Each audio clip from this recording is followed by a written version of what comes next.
Abra comigo sua Bíblia em Mateus capítulo 1. Mateus capítulo 1. Mateus capítulo 1. Deixe-me colocar aqui o celular no modo avião, porque Jesus vai falar comigo no sermão. Mateus capítulo 1, eu convido a igreja a que se coloque de pé. Eu vou ler a partir do versículo 1, você vai ler comigo a partir do versículo 12. Eu começo lendo 1, você lê comigo de 12 a 17.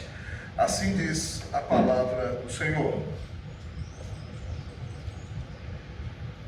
Livro da genealogia de Jesus Cristo, filho de Davi, filho de Abraão. Abraão gerou a Isaque, Isaque a Jacó, Jacó a Judá e a seus irmãos. Judá gerou de Tamar a Pérez e a Zera, Pérez gerou a Esrom, Esrom a Arão, Arão gerou a Aminadab, Aminadab a Naasson, Naasson a Salmão, Salmão gerou de Raabe a Boaz, este de Rute gerou a Obed, Obed a Jessé, Jessé gerou o rei Davi, e o rei Davi a Salomão, da que fora a mulher de Urias.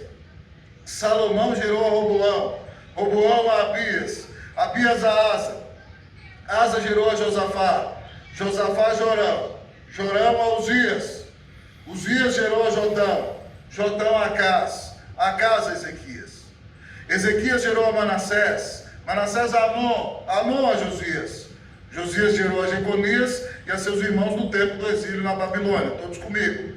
Depois do exílio na Babilônia, Jeconias gerou a Salatiel, e Salatiel a Zorobabel, Zorobabel a Abiúde, Abiúde a Eliaquim, Eliaquim a Azor, Azor gerou a Sadoque, Sadoque a Aquim, Aquim a Eliúde, Eliúde gerou a Eleazar, Eleazar a Matã, Matã a Jacó, e Jacó gerou a José, marido de Maria, da qual nasceu Jesus, que se chama o Cristo. De sorte que todas as gerações, desde Abraão até Davi, são 14. Desde Davi até o exílio na Babilônia, 14. E desde o exílio na Babilônia até Cristo, 14. Pai, fala ao nosso coração. Talvez para alguns seja motivo de perplexidade, pastor, ler um texto de genealogia no dia do Natal. Genealogia que para a nossa cultura parece algo tão chato, meu Deus. Mas Deus, ó Pai, Tu inspiraste a Tua palavra. E o Senhor coloca genealogias na Tua palavra para nos mostrar que Tu és o Deus que conduzes toda a história. Ó Deus, agora, Pai, como estes homens aqui entraram na história de Jesus, que a história de Jesus domine a nossa vida. E que nós continuemos a levar o Seu Evangelho adiante, até o dia final. Fala conosco, Deus, na Tua palavra. E abençoa a nossa vida. Nós oramos em nome de Jesus. Amém. Podemos sentar, queridos irmãos e irmãs. Queridos irmãos e irmãs, eu sempre amei o Natal. Quando eu era menino, para mim o Natal era o tempo mais importante do ano. Porque era o tempo no qual nós reuníamos a família. Tios vinham de longe para que nós nos reuníssemos. A família já se reunia alguns dias antes do Natal. Comidas gostosas eram feitas. Eu sou de Minas Gerais, os quitutes mineiros abundavam naquelas confraternizações. Churrasco era natural todos os dias. E quando chegava a noite do Natal, com tios, primos e toda a família que tinha vindo de longe, nós realizávamos o amigo secreto. Depois de um momento de culto, intercambiávamos presentes. Que tempo de alegria era o tempo do Natal. Só que um dia a gente cresce.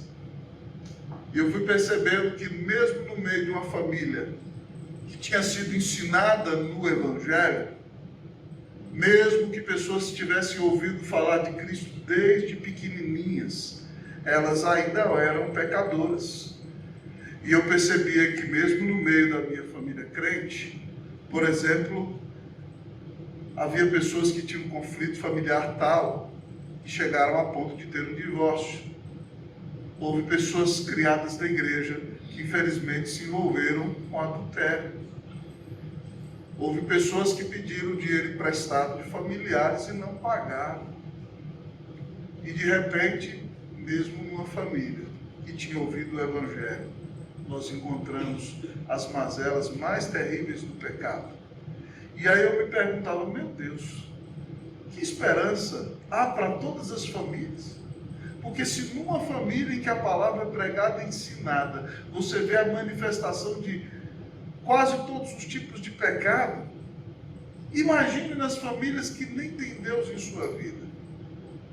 E o que consolou meu coração, irmão, foi saber que não só a minha família ou a sua tinha algumas complicações, mas na própria Bíblia nós vemos sérios problemas na própria família de Jesus. Aqui você olha para esse texto e fala assim, meu Deus, pastor, como é que o senhor tem coragem de ler uma genealogia do dia do Natal? Mas você precisa entender por que genealogias estão na Bíblia. Genealogias eram um instrumento do mundo antigo para mostrar, por exemplo, a descendência e a origem de um povo. Genealogias também eram importantes para mostrar a nobreza e o direito que alguém tinha ao trono. Então era importante que você conhecesse a história da sua família. Numa cultura antiga, querido amigo e irmão, pouco importava as realizações das pessoas. Hoje você, quando chega num lugar, você diz, eu trabalhei em tal lugar, eu trabalhei em tal empresa, conquistei tal coisa, fiz um bacharel em tal curso, um MBA, um PhD, um ODD, um CDD, e tem um pós-doutorado, né? E você vai falando todos os seus títulos. Na antiguidade, o que importava é de que família você vinha. E por isso, então, genealogia é importante para determinar a origem real de uma pessoa que tem direito ao trono. No caso, se aplica tremendamente a Cristo Jesus. Mas as genealogias também são importantes, porque elas nos mostram a história da redenção. Como Deus conduz a história do seu povo, com o fim de levar a cada um de nós a receber a salvação pela graça mediante a fé na obra de Cristo Jesus, realizada na cruz do Calvário em nosso favor. Essa genealogia de Mateus mostra a história da redenção, mostra como Deus formou um povo e como esse povo foi conduzido até o clímax da história da humanidade, no nascimento de Jesus, que deu a vida na cruz para pagar os nossos pecados. É importante que você não perca a perspectiva. Mateus escreve no ano 65 depois de Cristo. O seu evangelho é dirigido primeiramente a judeus. E o objetivo de Mateus é provar que Jesus é o Messias, o rei prometido no Antigo Testamento. O objetivo de Mateus é mostrar que Jesus é o Rei dos Reis, o soberano Senhor. E para provar isso para os judeus, é importante que ele comece mostrando a família de Jesus. Esse texto nos apresenta a família de Jesus. E a minha oração nessa manhã é que você que está aqui faça parte da família de Jesus. Você gostaria? Amém? Amém. Que Deus te dê a bênção de fazer parte da família de Jesus. Se você ainda não faz, nesta manhã, essa mensagem tem o objetivo de alcançar o seu coração e trazer você para dentro da casa de Deus, da família de Deus, para que você faça parte da família de Jesus. E talvez você me pergunte nessa manhã, pastor, então o que esse texto revela acerca da família de Jesus? Em primeiro lugar, o texto nos diz que a família de Jesus revela que Deus é fiel. A família de Jesus revela que Deus é fiel. Repita comigo, vamos lá? A família de Jesus revela que Deus é fiel. Eu sei que muita gente dormiu tarde, mas a gente não pode dormir na palavra do Senhor. Então, fala para o seu irmão, acorda. Fala para ele, acorda. Fala para ele. A família de Jesus, fala para ele. A família de Jesus revela que Deus é fiel. Vamos ler o versículo 1. Todos comigo. Vamos lá? 1, 2, 3. Livro da genealogia de Jesus Cristo, filho de Davi, filho de Abraão. Por que esse texto, irmãos, começa falando de Davi e depois de Abraão? Todo judeu sabe que o Messias vai ser descendente de Davi. Todo judeu sabe que o Salvador foi prometido a Abraão. O texto começa falando da genealogia de Davi, que foi considerado o maior rei da história de Israel. Um homem segundo o coração de Deus. O rei escolhido pelo Senhor para ser uma bênção nas mãos de Deus.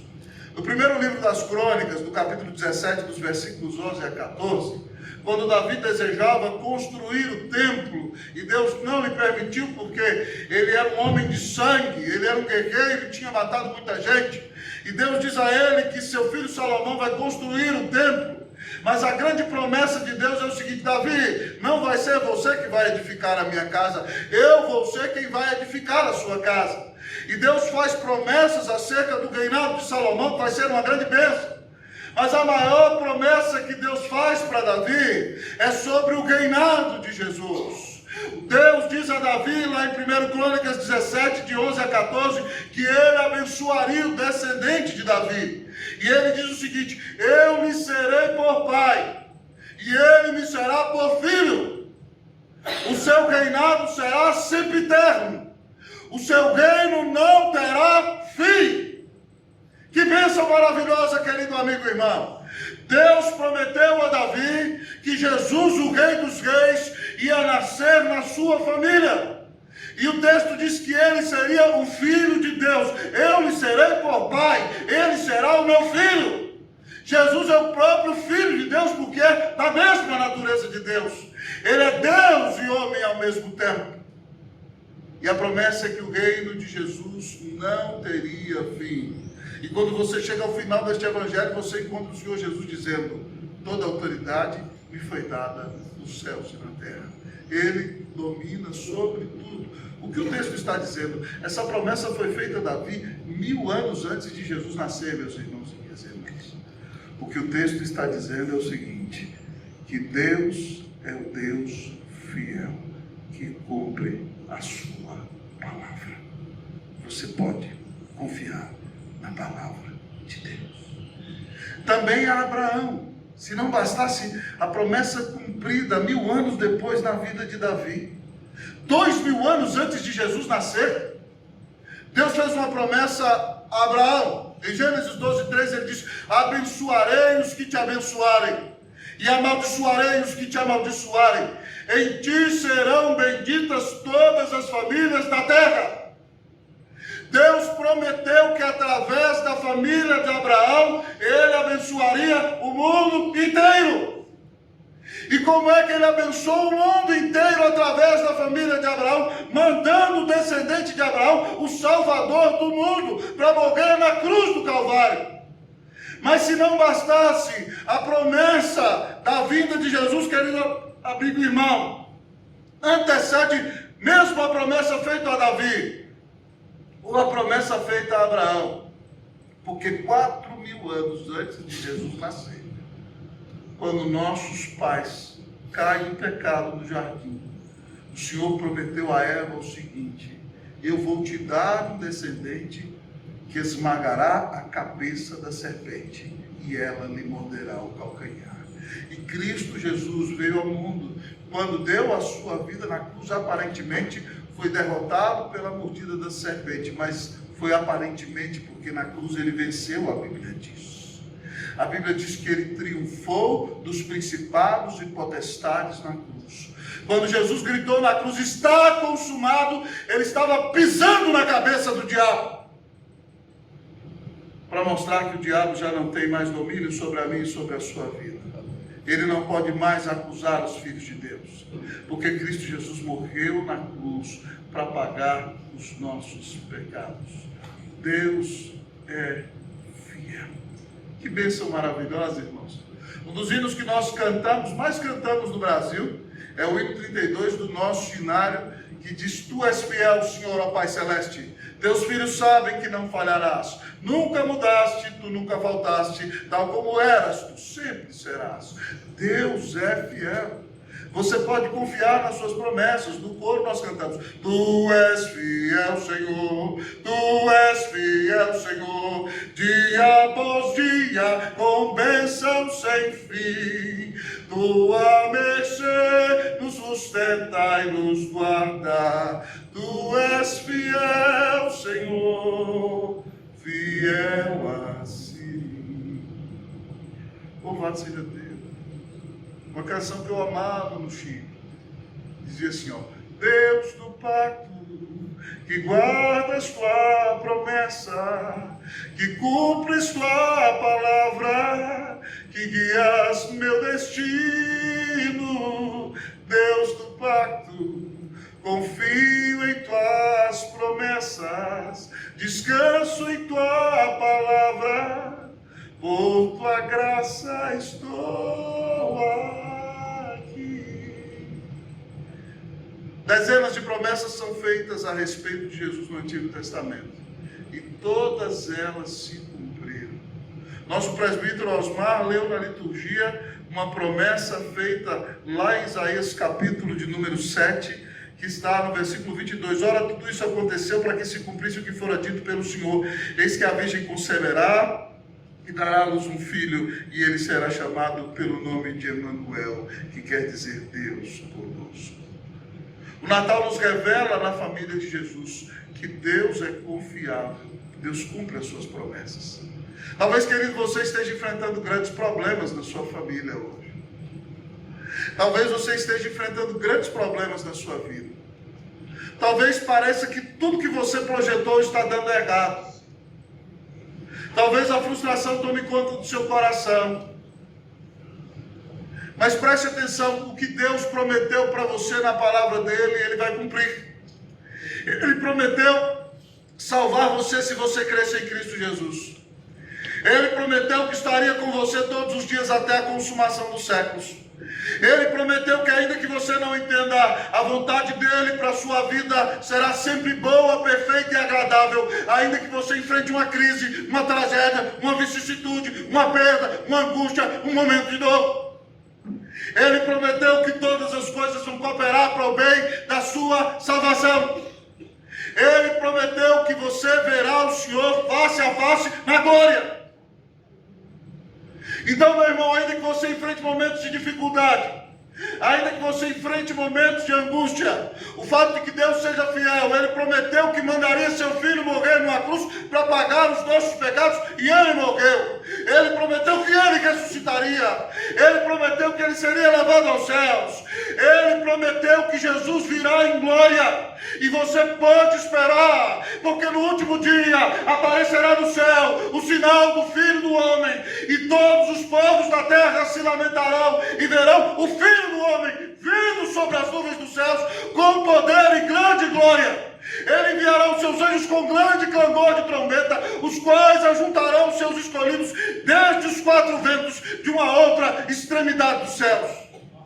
Porque assim como um relâmpago que sai do Oriente e se mostra no Ocidente, assim há de ser a vinda do Filho do Homem, e todo olho o verá. Deus prometeu que nós vamos passar a eternidade nos céus com Jesus, apesar de nós.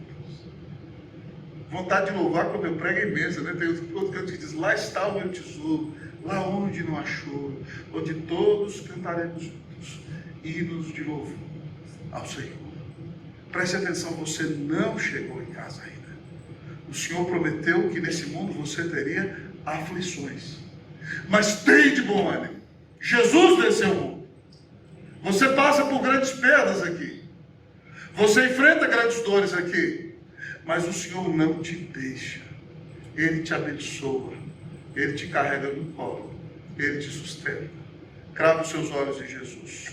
Se existem lutas, é porque você ainda não chegou em casa.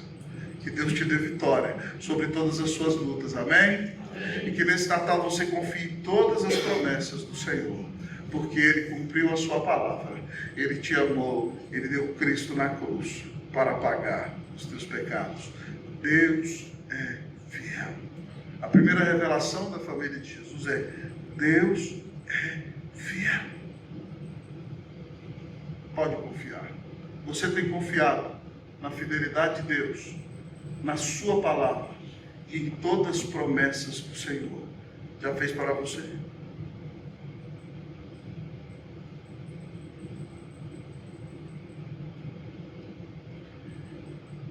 mas para consolar o nosso coração e falar conosco que não são somente as nossas famílias que têm problema.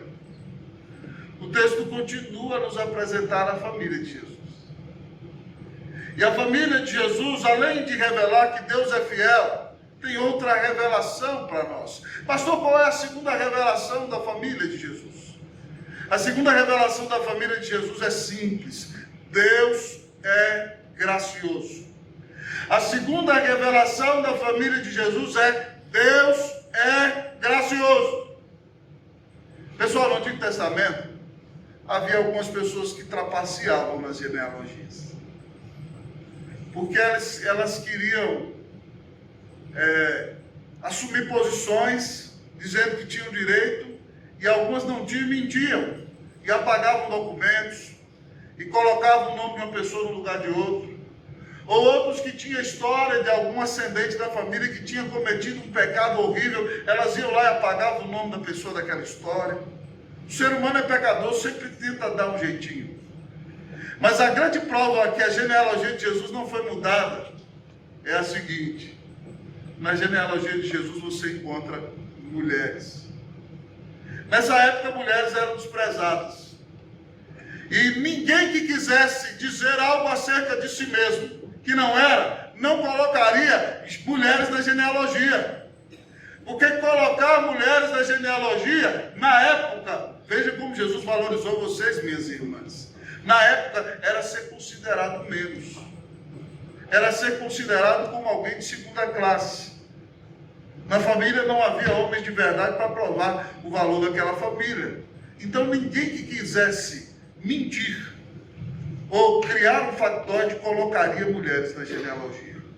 E aqui na genealogia de Jesus, você encontra 5 mulheres. 5, deixa eu ver se são 5. Qual diz o texto? Tamar, Raabe, Ruth, Batseba e Maria. 5 mulheres. E é impressionante, irmãos, que ainda que a gente veja essa graça de Deus já manifestando na inclusão das mulheres, na bênção de Deus e na nova aliança, mas 4 dessas mulheres estão envolvidas com algum tipo de pecado. Obviamente elas não os cometeram sozinhas, mas na história de Jesus há muitas complicações. O texto fala acerca de uma mulher, no texto que é Tamar. O texto diz no versículo 3: Judá gerou de Tamar a Pérez e a Zera. Pérez gerou a Esrom, Esrom a Arã. Talvez você ache, pastor, Tamar era a esposa de Judá. Não. Tamar era a nora de Judá. Judá se afastou da casa de seu pai. Depois de ter a ideia louca de sugerir a seus irmãos que vendessem José ao Egito, porque seus irmãos queriam matá-lo, e Judá tentando salvar José, não diz: vendamos nosso irmão. Teve que mentir para o seu pai que seu irmão tinha morrido. Judá não teve coragem de olhar para a cara do seu pai. E foi morar na casa de um cananeu. E lá casou-se com uma mulher. Ele ficou anos longe da casa de seu pai, longe do povo de Deus. E com aquela mulher ele teve 3 filhos, Onã e Selá. E era o filho mais velho de Judá, casou-se com Tamar. Mas a Bíblia diz que o filho de Judá estava desviado, criou seu filho longe de Deus, era tão mau que Deus matou o seu filho por causa da maldade dele. Tamar ficou viúva sem filhos. A lei do Antigo Testamento diz que quando uma mulher fica viúva sem filhos, o seu irmão próximo tem que casar com ela para suscitar descendência a seu irmão. O nome desta lei é a lei do levirato. Então o homem casava com a viúva do seu irmão e o primeiro filho dela seria considerado filho de seu irmão, para que seu irmão não ficasse sem descendência. Onã, o segundo filho, deveria fazer isso, mas ele era tão mau como o seu irmão. E quando ele tinha relações sexuais com ela, a Bíblia fala desse jeito, por isso eu não tenho medo de falar com vocês. Na hora da ejaculação, ele ejaculava no chão, para que ela não pudesse engravidar, porque o filho não seria dele. Ele era mau. Ele não deixava que o sêmen dele entrasse no útero dela.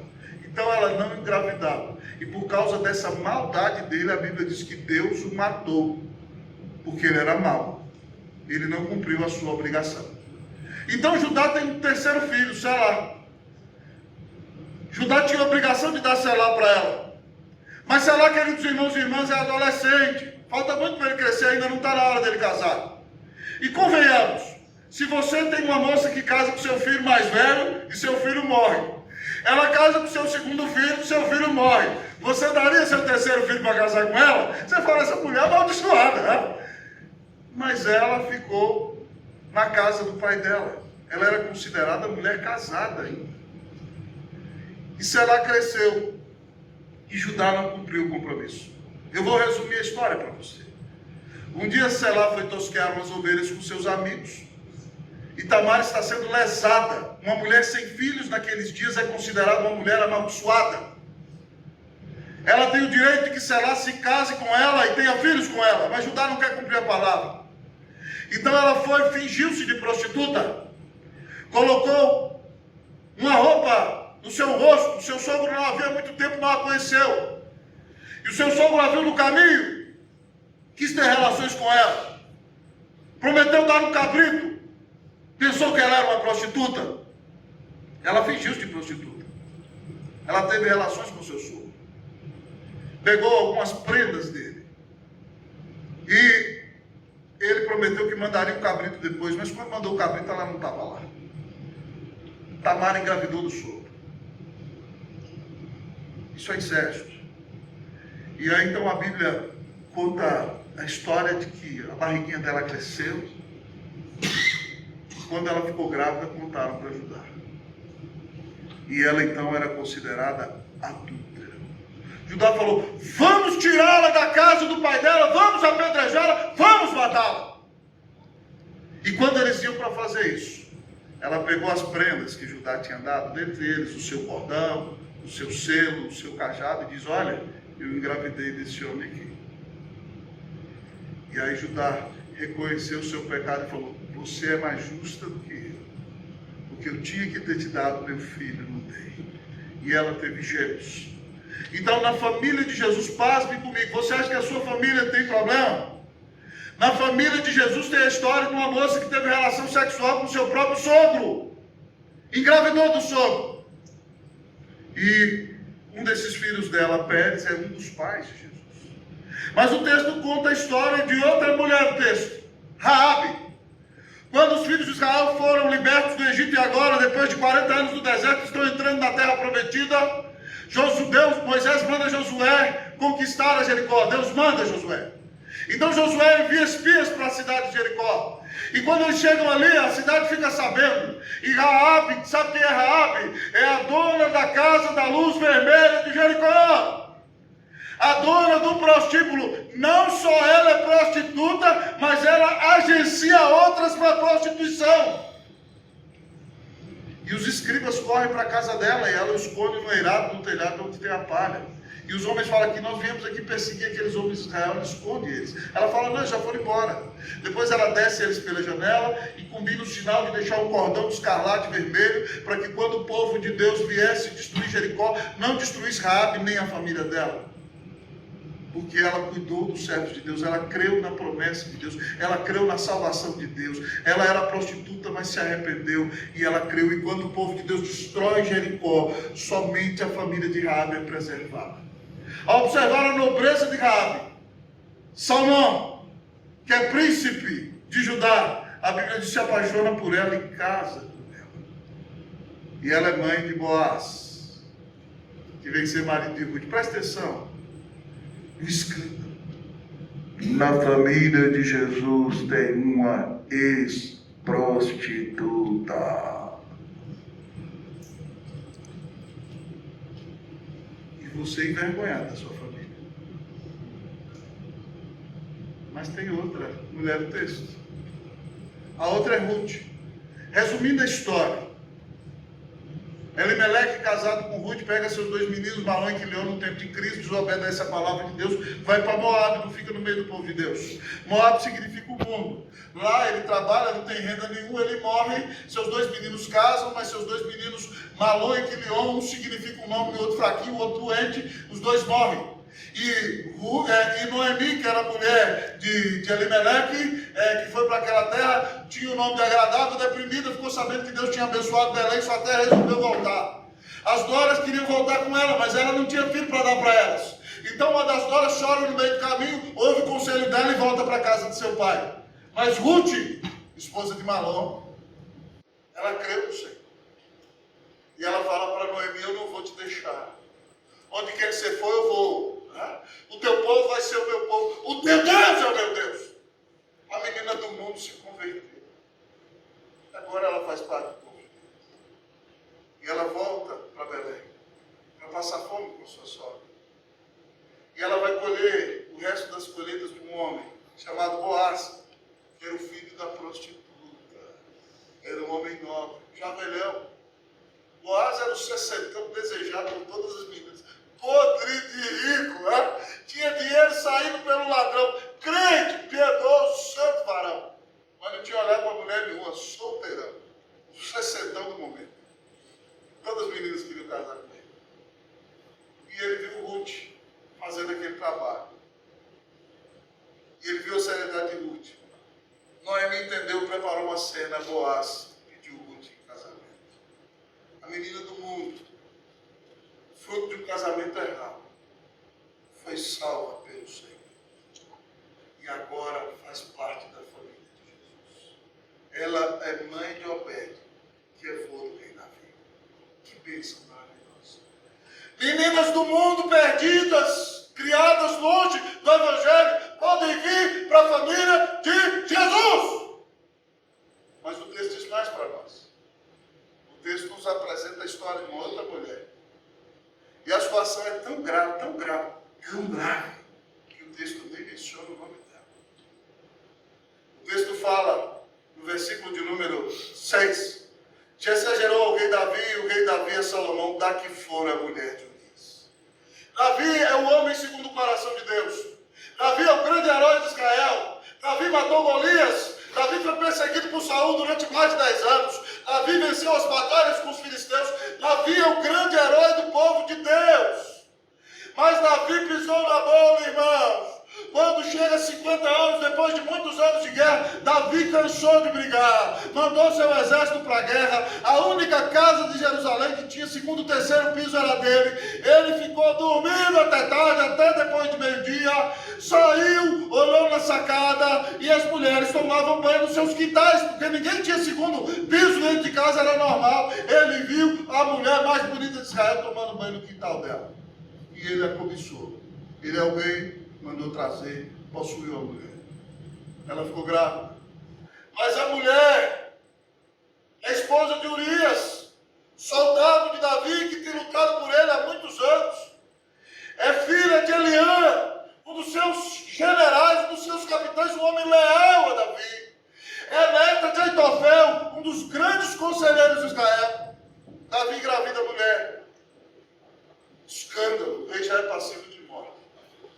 Se não bastasse tudo isso, o rei resolve matar o marido dela, manda colocar o rapaz na linha de frente de batalha e ele é assassinado. Eu tenho que resumir a história, não dá tempo de contar.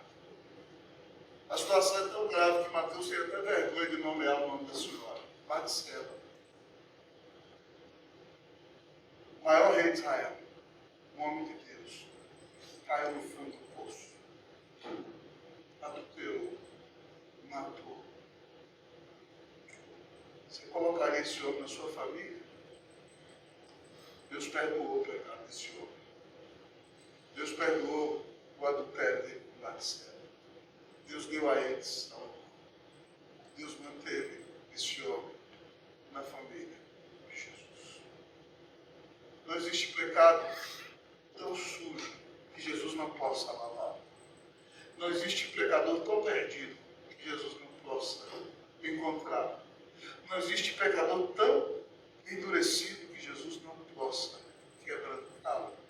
Não existe pecador tão sujo que Jesus não possa lavar. Jesus perdoou o adultério, perdoou o assassinato, manteve Davi no reino, como pregador da palavra de Deus, profeta do Senhor. Jesus perdoou pecados. A última mulher da família de Jesus é Maria, menina piedosa, crente, saindo da adolescência, uma bênção maravilhosa, mas ela engravidou do Espírito Santo. Você acha que todo mundo acreditou nisso?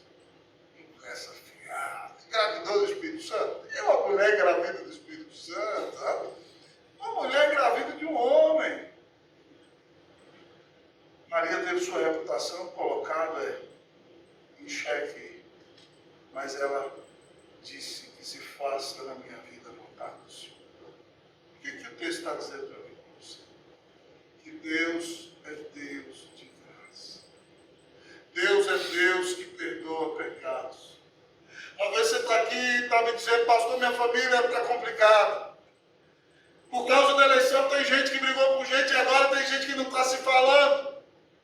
A sua família é complicada, mas Jesus morreu na cruz para reconciliar famílias complicadas.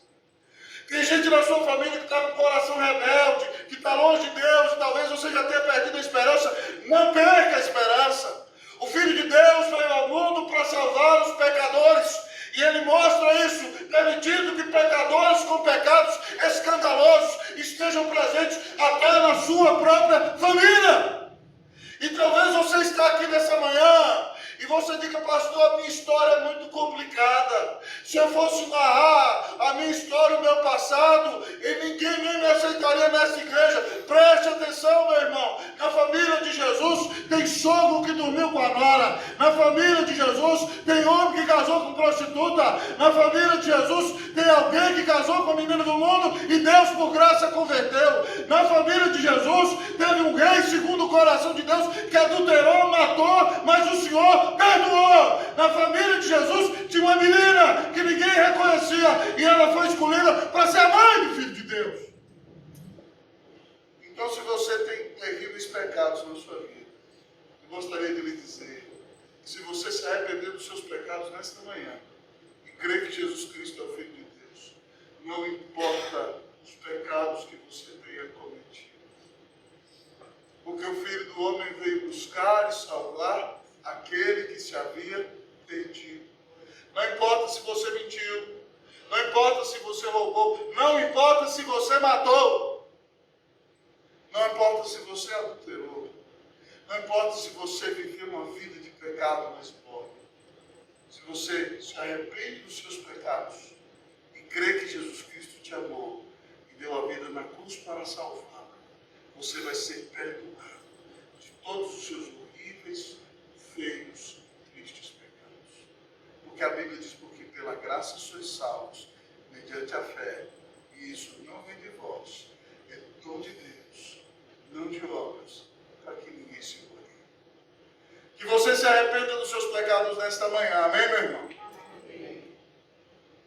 Que você creia em Cristo Jesus, e Deus vai te dar de graça a salvação. Mas em último lugar, nessa manhã, ao olhar para a família de Jesus, talvez você me pergunte, pastor, qual é a última revelação da família de Jesus? A primeira revelação é que Deus é fiel. A segunda revelação é que Deus é gracioso. Mas a terceira revelação é que Deus é Salvador. Deus é Salvador. Lá no final, no versículo de número 17, leiam todos comigo este versículo. Todos juntos, vamos lá? De sorte que todas as gerações, desde Abraão até Davi, são 14. Desde Davi até o exílio na Babilônia, 14. E desde o exílio na Babilônia até Cristo, 14. 14, 14, 14. Você sabe que para o judeu números são muito importantes. E resumindo a história, eu podia falar sobre vários números, mas o número de Deus é o número 7. 7 é o número da perfeição. É o número que significa que Deus é perfeito. Deus criou o mundo em 6 dias e no 7º ele descansou. 7 é o número da perfeição.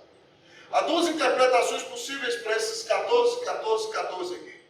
Primeiro, cada letra do alfabeto hebraico equivalia a um número. Era assim que funcionava. Então, o nome de Davi começava com a letra Dalet no hebraico, cujo valor é o 4. Aleph, Beit, Gimel, Dalet, a quarta letra do alfabeto. Depois, a segunda letra do nome do Davi era o Vav, né? Que era a sexta letra do alfabeto. Então, era o número 6. E o último nome dele era outro Dalet. É por isso que eu botei o nome do meu filho de Davi com D no final. Porque o Davi original da Bíblia é soma dessas 3 letras, porque o hebraico original não tinha vogal, é o número 14. Então alguns querem usar esse 14, 14 se repetindo aqui, mostrando que é uma família real, Jesus veio de uma dinastia correta e tem o propósito de salvar para a honra e para a glória do nome do Senhor. Mas eu gosto mais da segunda explicação, porque 7 é o número de Deus. E o texto fala aqui que desde Abraão até Davi são 14. 7 mais 7, perfeição duplicada. Desde de Davi até o exílio na Babilônia, 14. 7 mais 7. E desde o exílio na Babilônia até Jesus, 14. Preste atenção, 14, 14, 14 são 7 6 vezes. 7, 7, 7, 7, 7, 7. O que significa isso? 6 é o número da imperfeição. É por isso que o número da besta é 666. Sabia? Porque no hebraico não tem superlativo. Então, meia é imperfeição. 66 é algo muito defeituoso. 666 é o clímax da imperfeição. Então, o que o texto está dizendo? Até Jesus foram 6 gerações de 7. Jesus começa a 7ª geração de 7. Ué, pastor, Jesus não teve filho? Não teve não? O que você está fazendo? O clímax da perfeição da família começa em todos os descendentes do Senhor Jesus. São todos aqueles que nele creem. E é interessante que no Antigo Testamento, a Bíblia diz que a cada 7 anos a terra deveria descansar. E depois de 7 semanas e 7 anos, 49 anos, acontecia no meio do povo de Deus o ano do jubileu. O que era o ano do jubileu? Era o ano que todas as dívidas eram perdoadas. Era o ano em que os pecados eram perdoados. Era o ano para que, se alguém tivesse se vendido como escravo, o seu irmão fosse liberto. Se você tivesse tomado a terra do seu irmão arrendado, agora você era obrigado a devolver. Era a oportunidade da salvação. O ano do jubileu, depois de 7 gerações de 7, era a oportunidade de começar de novo. Era a oportunidade de uma nova realidade. Era um novo momento. Era uma nova oportunidade na vida. Jesus culmina 7 gerações de 7, mostrando que Deus tem o propósito, através desta família, de levar salvação ao mundo inteiro. A família de Jesus tem o propósito de mostrar como Deus é gracioso, como Deus é fiel, como Deus nos ama e como Deus trouxe salvação ao mundo através da pessoa de Jesus. É por isso que Jesus prega em João 3,16 para Nicodemos: porque Deus amou ao mundo de tal maneira que deu o seu Filho unigênito, para que todo aquele que nele crê não pereça, mas tenha a vida eterna. O clímax da promessa desta família é Cristo morrendo na cruz para nos salvar e ressuscitando. E todo aquele que nele crê é descendência de Abraão, é descendência de Davi, se torna filho de Deus, é a geração perfeita, salva para a honra e para a glória do nome de Jesus. Amém! Você faz parte da família de Jesus. Você faz parte da 7ª geração dos 7. Você foi salvo porque Cristo veio ao mundo e pagou os teus pecados na cruz do Calvário. Que bênção maravilhosa. É por isso que nós temos que viver para abençoar. É por isso que a Igreja Unida é uma família que quer ser bíblica, unida, vive em amor e relevante, abençoa e alcança muita gente com a salvação. Quando nós fomos para o Chile, irmãos, no ano 2000, Cleuzinho e eu, nós fomos ser missionários no Chile. E eu preguei em muitos lugares do Brasil o texto de Gênesis 12, de 1 a 3. É o texto do qual Deus fala para Abraão deixar a sua terra. E nós tínhamos esse sentimento. Nós estávamos deixando nossa terra, nossa parentela, nossa família. E Deus dá um mandato para Abraão ali, dizendo o seguinte: ser tu uma bênção. E nós oramos e conversamos com Deus. Esse vai ser o texto para a nossa família. Deus nos chamou para abençoar. E onde nós chegarmos, nós vamos ser bênção para a honra e para a glória do nome de Jesus. E para a glória do Senhor, até hoje, por sua graça, o Senhor tem nos usado para abençoar Mas não é por nossa causa e porque escolhemos o texto. É porque nós fazemos parte da família mais abençoada da terra. Nós fazemos parte da família de Jesus. Você faz parte da família de Jesus. Se você quer fazer parte, nessa manhã se arrependa dos seus pecados. E creia que Jesus Cristo é o Filho de Deus, que te amou e deu a vida na cruz para te salvar. E você vai ser perdoado de todos os seus pecados.